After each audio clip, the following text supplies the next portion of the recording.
Kigin ni Mainitum Tuni simding Philippi alien khat neo som leni som lagiat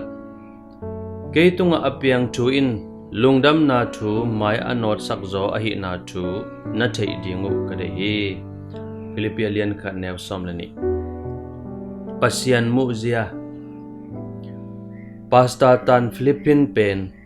Siksa kol to asiain akhegu ki khangin zatolumi 17 series ken et jangin akhwak sunga abok khat moi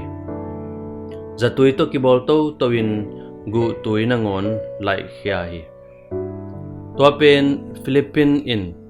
ka khwak sunga na akimu khian na ding pasianin hong to se sak chin bilbel hi to sian na le chuboite pasianin ama min thana dingin bolthei chi in Polin Philippi Polpi te na hil hi Emperor Nero tuken ding ngakin nungzui pa pen in thonga akiat lai tak ai hi da dingin ngai sun lowin Paul lungdam Josephi koi chi lungdam thei mo khiam Chris adingin thongkia chen hamphan nain ngai sun zo hi to bana athuang na te pen pasien mu zia ding to ngai sun chei keitunga apiang thu in lungdam na tu mai anol zok na ahi na tu na thei dingo kadehi chizo hi aki hen kimat na pen ama khut ahen thong ching pa tunga lungdam na thugen khian na ding hamphat nain jang zo hi atop na athong kiat komin jaisu thu again na hangin law helloin pasien thu gen ngam na in nei zo un chi in thu te tha hong pe zo hi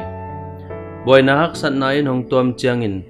pasian muzia umin tu hak sat na te sungpan na hoi hong piang ding chi in na nei chani